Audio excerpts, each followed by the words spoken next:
Hello class. PTET और BSTC के exam आने वाला है, तो हमने कुछ मॉक टेस्ट तैयार किए हैं हिंदी के, जिसमें हिंदी के सारे टॉपिक वाइज टॉपिक क्लियर कराए जाएंगे। इस मॉक टेस्ट में हमने संधि और शब्द शुद्धि के 50 क्वेश्चन लिए हैं। तो चलिए शुरू करते हैं फर्स्ट क्वेश्चन से। कपीस में प्रयुक्त संधि का नाम क्या है? कप प्लस ईस, कपीस यानी दीर्घ संधि। सेकंड क्वेश्चन है, महोत्सव में कौन सी संधि है? महोत्सव, महा प्लस महोदय में कौन सी संधि है? महा प्लस उदय, महोदय, गुण संधि। थर्ड क्वेश्चन है, दयानंद में प्रयुक्त संधि का नाम क्या है? दया, दया प्लस आनंद, दयानंद, दीर्घ संधि। पर्यावरण शब्द का संधि विच्छेद कीजिए। परि प्लस आवरण, परि प्लस आवरण, सेकेंड। नेक्स्ट क्वेश्चन, मतैक्य में कौन सी संधि है? मत प्लस ऐक्य, यह हो जाएगा वर्धी संधि। यथार्थ में कौन सी संधि है? यथा प्लस अर्थ, यथार्थ, दीर्घ संधि। सदैव में प्रयुक्त संधि का नाम क्या है? सदा प्लस एव, सदैव, स्वर संधि। पवन का संधि विच्छेद क्या होगा? पो प्लस अन, पो प्लस अन। इनमें कौन सा स्वर संधि का उदाहरण है? स्वर संधि का पवन, अभी बताया था। संधि कितने प्रकार की होती है? संधि 3 प्रकार की, स्वर संधि, व्यंजन संधि और विसर्ग संधि। निराधार में प्रयुक्त संधि का नाम? नी प्लस नी विसर्ग प्लस आधार, निराधार, विसर्ग संधि। अंध प्लस गति बराबर अंधोगति किस संधि का उदाहरण है? विसर्ग लगा हुआ है तो विसर्ग संधि होगी। उत प्लस हार के योग से कौन सा शब्द बनता है? उद्धार, व्यंजन संधि। सत प्लस चरित्र, सच्चरित्र किस संधि का उदाहरण है? व्यंजन संधि का। सन्मार्ग में प्रयुक्त संधि? व्यंजन संधि। सम प्लस मार्ग, सन्मार्ग। अ प्लस ई, ए स्वर संधि के किस भेद को व्यक्त करता है? अ प्लस ई बराबर ए, यानी गुण संधि। छोटा ए और छोटा ओ गुण संधि में बनते हैं। ज्ञानोदय में प्रयुक्त संधि? ज्ञान प्लस उदय, ज्ञानोदय, स्वर संधि, गुण संधि, स्वर संधि का भाग है।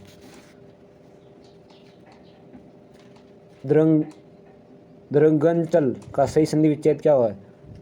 दृक प्लस अंचल, दृक प्लस अंचल, व्यंजन संधि।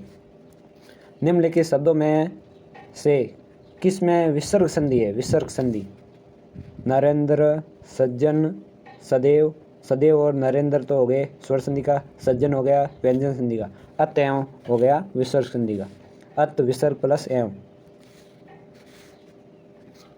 निम्नलिखित शब्दों में से किस में विसर्ग व्यंजन संधि है? व्यंजन संधि है सत्कार में, क्योंकि निराकार में विसर्ग होगी। सप्तऋषि और हिमालय में स्वर संधि है, सत्कार में होगी व्यंजन संधि। निम्नलिखित शब्दों में किस में विसर्ग संधि है? विसर्ग संधि निश्चल में, नी प्लस चल।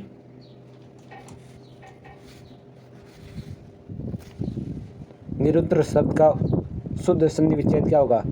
नु, नी विसर्ग प्लस उत्तर। यह आपको बी और डी सेम लग रहा होगा, लेकिन सेम नहीं है, क्योंकि इसमें त के ऊपर र लगा हुआ है। सत्याग्रह में प्रयुक्त संधि का नाम? सत्य प्लस आग्रह, दीर्घ संधि। श्रावण का सही संधि विच्छेद क्या होगा? सो प्लस अण, श्रावण, अयादि संधि।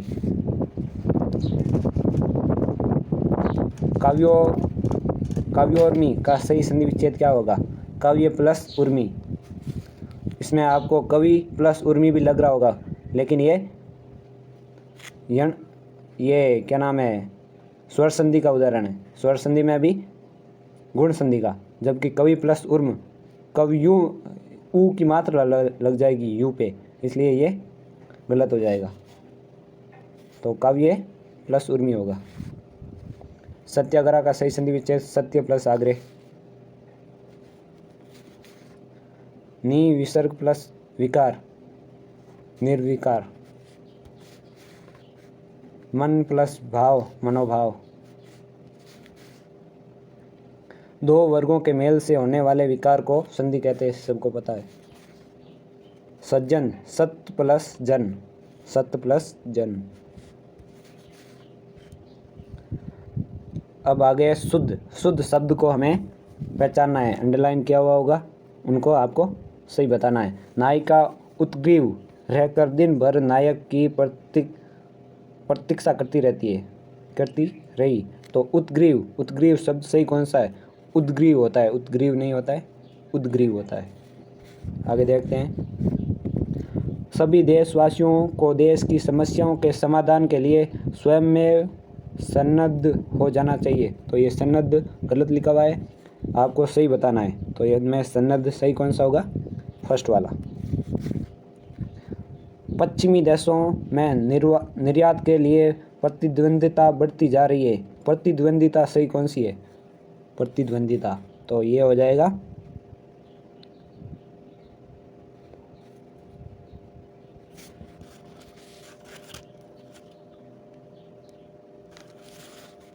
ये बी सही लग रहा है, बी सही होगा। अनुशासन के अभाव में विद्यार्थियों में उच्च श्रृंखलता आती है, उच्च श्रृंखलता, इसमें स से क्षत्रिय वाला सही होगा। उनके स्नेह की अंतरस्थलीय सरिता मुख्य मुर्दा से स्पर्श झांक रही है। अंतरस्थलीय सही कौन सा होगा? तो इसमें अंतरस्थलीय फर्स्ट सही होगा। कृष्ण भक्ति काव्य में ऐसा बहुत कुछ है जो नित्य और निमित्तीय सांप्रदायिक कामों से संबंधित है। तो निमित्तीय शब्द सही कौन सा है? निमित्तीय नहीं होता है, नैमित्तीय होता है ये। भारतीय समाज का पुनरुत्थान शिक्षा के विकास से भी संभव है। पुनरुत्थान आपको सही लग रहा होगा, लेकिन इसमें छोटा ऊ आता है, तो पुनरुत्थान ये भी सही होगा। युधिष्ठिर सबसे बड़े पांडव थे, तो युधिष्ठिर शब्द सही कौन सा लिखा हुआ है? युधिष्ठिर होता है, युधिष्ठिर। आजकल आयुर्वेदिक औषधियों की विश्वसनीयता बढ़ रही है। तो आयुर्वेदिक नहीं होता है, आयुर्वेदिक होता है। दिन ब दिन रसायनों के अप्रत्याशित अभाव सामने आ रहे हैं। तो अप्रत्याशित सही कौन सा है? डी सही होगा। स्वतंत्रता संग्राम में हजारों वीरों ने अपने प्राणों की आहुति दी। तो स्वतंत्रता सही कैसे लिखा हुआ है? तो इसमें डी सही होगा, आधा आता है इसमें। हिमालय की उत्तुंग चोटियां हमें बुलाती है। तो उत्तुंग सही कौन सा है? उत्तुंग, इसमें त के ऊपर र होता है। वो इन सब तथ्यों से अनिभिज्ञ हैं। तो अनिभिज्ञ ये डी सही होगा। प्रधानमंत्री ने मंत्रिमंडल की बैठक की अध्यक्षता की। तो मंत्रिमंडल सी सही होगा। वैज्ञानिक अनुसंधान धार्मिक ग्रंथों की शिक्षा के प्रतिकूल है। तो अनुसंधान सही कौन सा है? ये देखना, अनुसंधान डी सही होगा, इसमें बड़ा हुआ है। तानसेन महान संगीतज्ञ था। तो संगीतज्ञ बी सही होगा। प्रत्येक कथन का अपना एक संदर्भ होता है। तो संदर्भ शुद्ध शब्द कौन सा होगा? बी। आधुनिक हिंदी गद्य का प्रादुर्भाव भारतेंदु से ही होता है। तो प्रादुर्भाव सही कौन सा होगा? पहला ही, प्रादुर्भाव। बच्चे को आगे पढ़ने के लिए वजीफा दिया जाता है। ये वजीफा गलत लिखा हुआ है। वजीफा ये अरबी फारसी का शब्द है, इसके नीचे नुक्ता लगाया जाता है। ये वजीफा, ये सही है, सी। कॉपी नीचे नुक्ता लगाया हुआ है। वे हिंदुस्तान अकेडमी के वार्षिक अधिवेशन में भाग लेने के लिए लखनऊ आए थे। तो अधिवेशन शब्द गलत लिखा हुआ है, इनमें से आपको बताना है सही कौन सा है और कमेंट में लिखना है। तो थैंक यू क्लास अच्छी लगी तो चैनल को सब्सक्राइब करें और बेल आइकन को दबाएं। Okay, thank you.